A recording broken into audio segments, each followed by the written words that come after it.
In this video I will talk about the Walpurgis Volume 2 by DoesItDoom, and I'd like to spoil right away that this pedal does not only doom.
Welcome to my channel where I do guitar and bass gear related demos and reviews, mostly in the doom and stoner realm.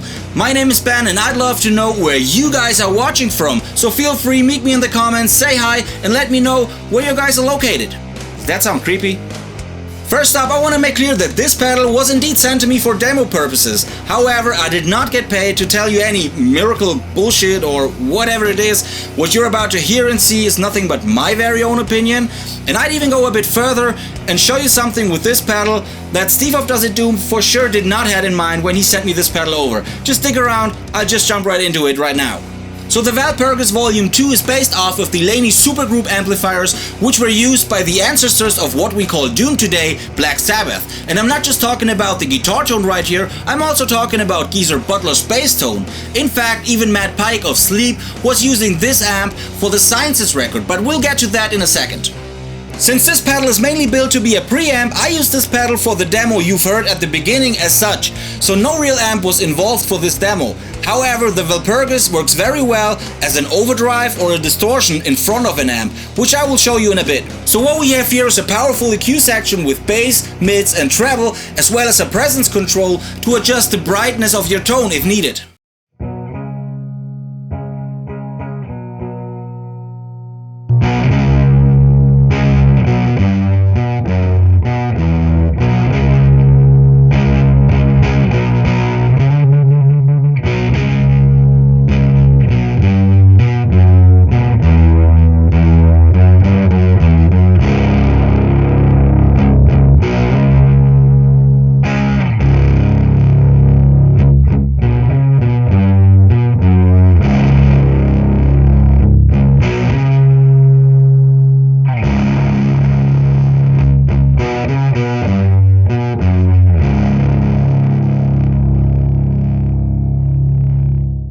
So in the bottom row we have the obvious volume and gain control, which are pretty self-explanatory I guess, and then we have two knobs stated as Ritual and Range. Now Ritual is engaging the range master circuit, and the range is adjusting the range that the preamp circuit is being boosted with.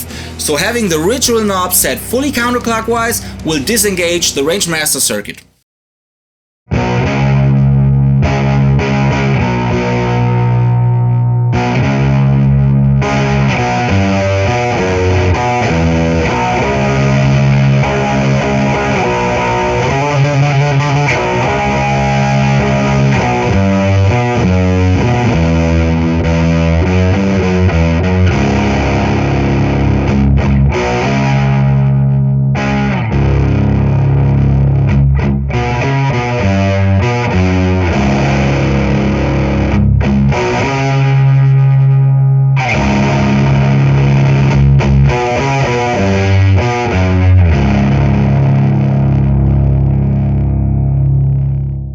So Steve and the guys over at DoesItDoom did again collaborated with Nick Williams of Dunwich Amplification, and I know that they already developed a whole bunch of pedals that I played, like the Baghdad, the Masochist, the Elder God, and now the Walpurgis.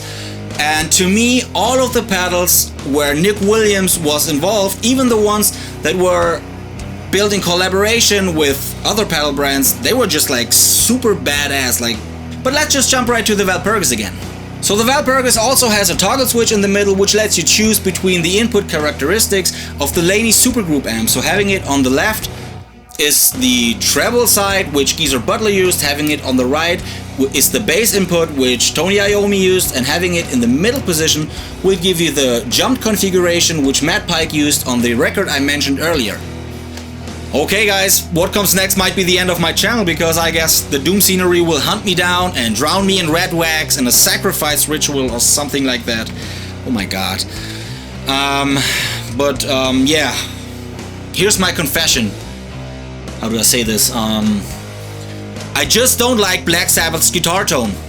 It's just not enough. But anyways, here's why this pedal still pleases me goddamn well. I guess you've already seen Steve's video about this pedal where he explains how to get the Black Sabbath sound out of it, which is basically having the gain at 3 o'clock, volume to taste, cranked presence, treble at 3 o'clock, cranked mids, and bass, and this is where my problem is almost around 0. See? That's my problem. I like heavy bottom low end. But since this is just Black Sabbath's guitar tone, did I just made it worse? There's plenty of range to mess with. So here are some examples of what this pedal is also capable of.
Since Geezer Butler was using the Supergroup amps on bass too, here are some sound examples on how this pedal will sound on bass.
So before this video ends, I'd like to give you my personal 2 cents about the Walpurgis Volume 2.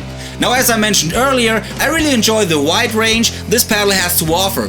However, I dig the more heavy side of it, so my way to go is definitely the jump position, so having the toggle switch in the middle.